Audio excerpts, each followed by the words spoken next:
Seguimos con el tema de la pandemia. Nos visita el secretario de Salud Pública de la Municipalidad de Yerba Buena. ¿Cómo le va, doctor? Su nombre completo, doctor. Luis María Barico. ¿Qué tal, doctor? ¿Cómo está usted? ¿Cómo le va, Germán? Bien. ¿Cómo está? Preguntemos algo sobre la vida. Bien, doctor Luis. Lo queremos conocer. ¿Dónde nació y también dónde se formó? Bueno, yo soy de Santa Fe, de la ciudad de Rafaela. Mis padres, por cuestiones laborales, vivieron en Buenos Aires.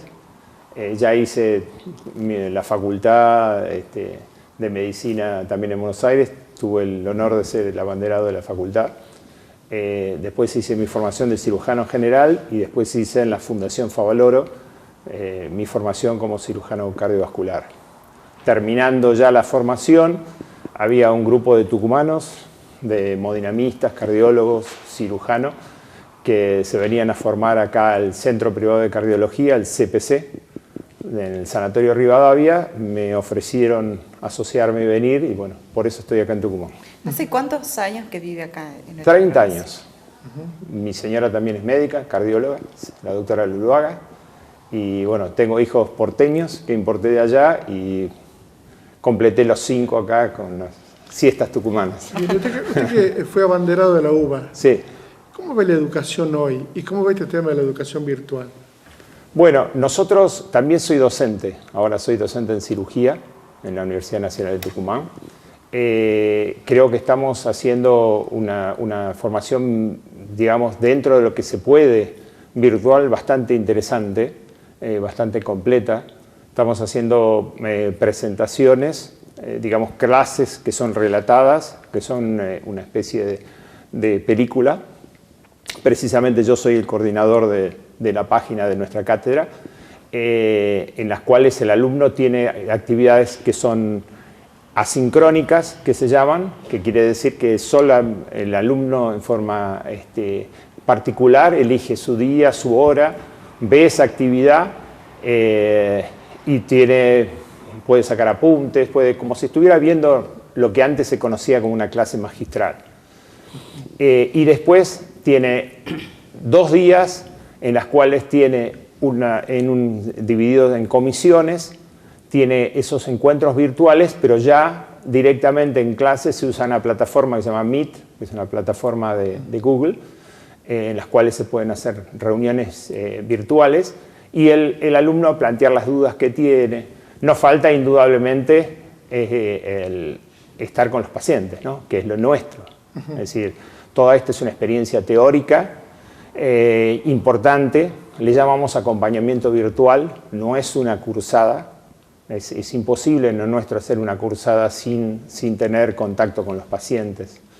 Entonces, esto es un acompañamiento que le va a permitir a los alumnos avanzar en la parte teórica, luego, cuando podamos salir de esta situación, hacer la parte práctica con pacientes o hacer mostraciones, ver cirugías, que ahora solamente la están viendo por alguna película, y después se establecen un día de consultas directamente con el titular o los profesores, en las cuales los alumnos, después de toda esa actividad, también tienen un paso siguiente para plantear algunos temas que le son dificultosos. Uno siempre dice, nadie es profeta en su tierra, pero uno siempre dice, bueno, che, la UBA debe ser muy buenos. Si tuviera que comparar la formación de la UBA con la de Tucumán, ¿cuál es su visión? Bueno, lo que pasa es que también yo le podría comparar lo que era la UBA hace 30 años. Es decir, creo que... ¿Con la de hoy? Con la de hoy, claro. Sí. Es decir, con la formación que tenemos actualmente en la Universidad Estatal, creo que nosotros en Argentina tenemos un lujo de tener las universidades estatales, públicas, gratuitas, con ingreso casi restricto en la mayoría de ellas. Creo que es un lujo que no se lo ve en muchos países. Creo que el nivel... Pocos. ¿Cómo? En muy pocos se lo ve. En muy pocos, claro. En muy pocos, realmente. Creo que el nivel es bueno. Si tuviera que compararlo, no creo que encontrara grandes diferencias. Lo mismo que el nivel de medicina, ¿no? El nivel de medicina de Tucumán, ya a mí, cuando yo vine, me impresionó también. El tema de que el especialista tucumano, el médico tucumano, ve mucho al extranjero. Ya no solamente ve ir a Buenos Aires a formarse. En Buenos Aires tal vez se formó, y uno se forma realmente porque hay centros donde congregan determinadas especialidades que uno en pocos años puede ver muchos casos. Entonces es un background que uno tiene muy importante para su carrera, pero después uno está permanentemente mirando al extranjero, qué lugar ir a formarse, en qué lugar se desarrolla una tecnología nueva para poder aplicar.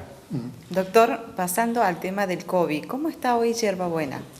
Bueno, hoy estamos en Yerba Buena, estamos con los primeros casos, ¿no? Con los primeros desarrollos, tratando de bloquear esas zonas, digamos, se toma. En realidad nosotros, lo que es salud municipal, brindamos un apoyo al Ciprosa. Nosotros tenemos en el mal llamado Hospital Carrillo, que en realidad es una policlínica, Carrillo, el efector principal de salud de Yerba Buena, que es de gestión municipal. El resto son unidades que dependen directamente del Ciprosa. Claro. Nosotros prestamos apoyo a toda la labor del Ciprosa. El Ciprosa nos destinó a nosotros a un nivel A1 que se llama, que es un nivel de atención primaria de los casos o de los posibles casos. Nos estableció una división de la misma policlínica. Tenemos diferentes sectores. Hay un sector que lo he diferenciado por colores como de semáforo, un sector verde, que es un sector de vacunación y de atención primaria, en la cual directamente no hay ninguna posibilidad o paciente que pueda llevar la enfermedad a ese sector. Tenemos un sector rojo, que es un sector de guardia, de emergencia, de atención de pacientes febriles, y un sector intermedio, que es un sector amarillo, que sigue trabajando porque, bueno, continúan el resto de las enfermedades, ¿no? Que cada vez se está viendo con más preocupación como la gente realmente ha abandonado sus controles de presión arterial, sus controles cardiológicos, sus controles neurológicos, los diabéticos. Entonces uno ve cada vez más o complicaciones de esas enfermedades o pacientes que llegan a las guardias descompensados por no haber recibido el tratamiento necesario. Doctor, ¿qué opina usted con respecto al COVID-19? ¿Cómo lo ve? ¿Usted cree que estamos lejos, cerca? Si alguien le dice, doctor, ¿y usted qué opina?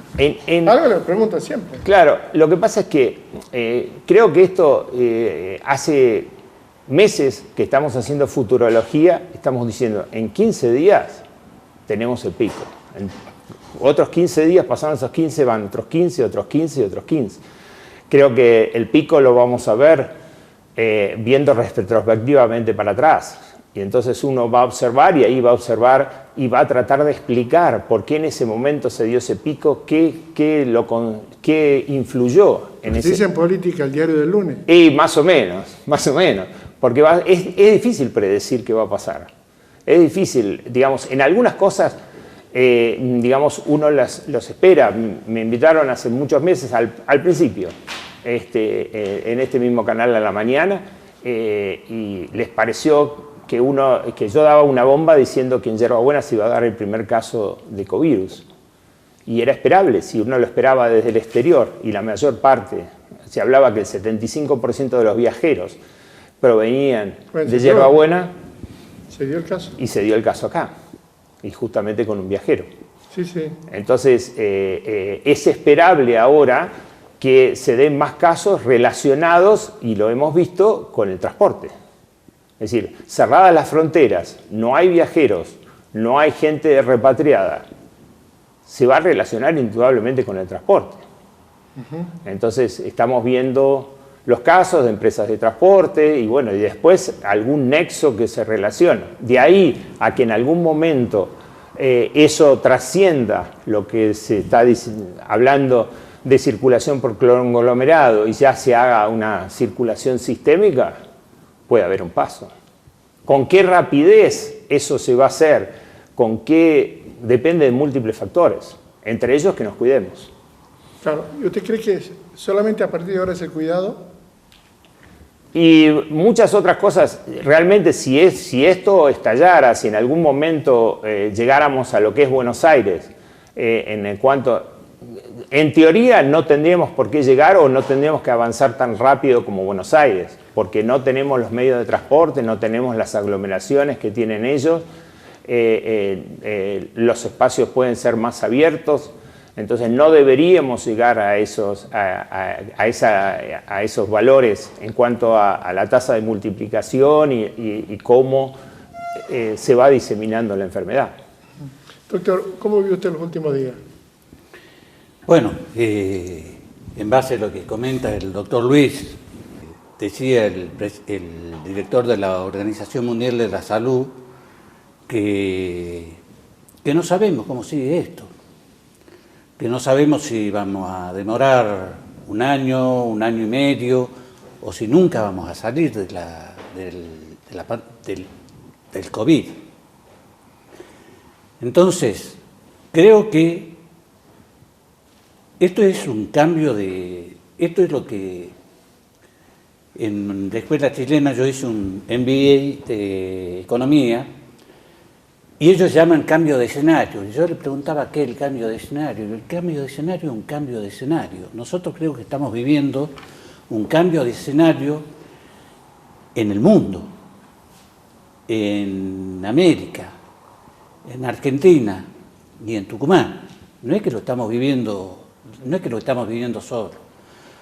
No sé cuándo se va a empezar a viajar, pero nosotros ya hemos incorporado algo que lo teníamos despacio y lo íbamos metiendo lentamente y que iba llevando su curva de aprendizaje y de pronto explotó, que la informática y la comunicación por redes.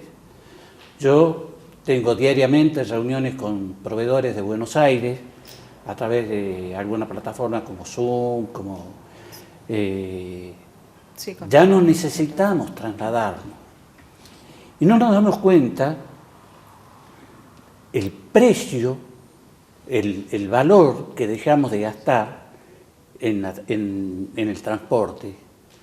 Porque el transporte no es solamente que tenemos que gastar económicamente, sino el tiempo que nos lleva a transportarnos.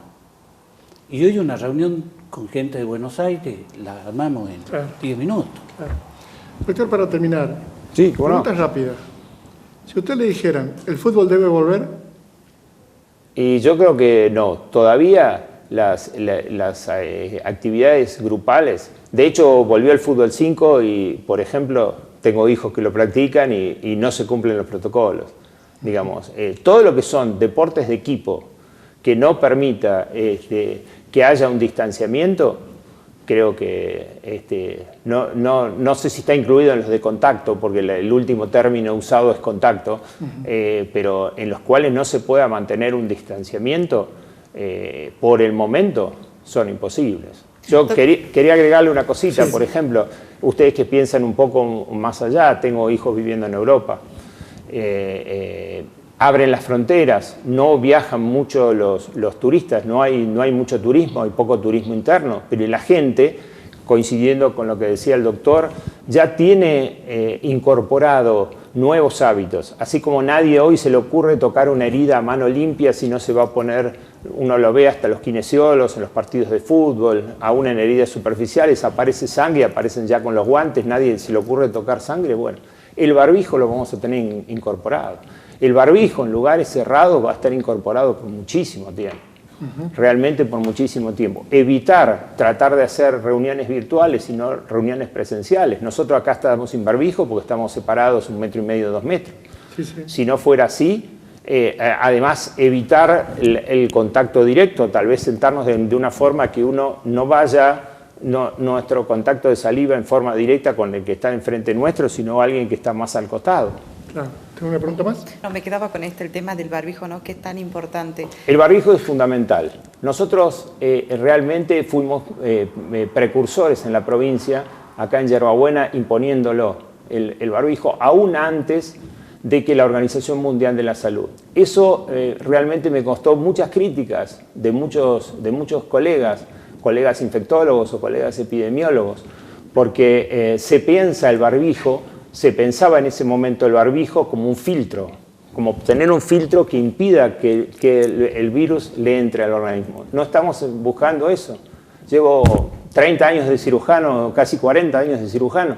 El tema es nosotros no contaminar al otro. El cirujano que usa el barbijo no lo hace para que no recibir gérmenes, lo hace para no emitirlos.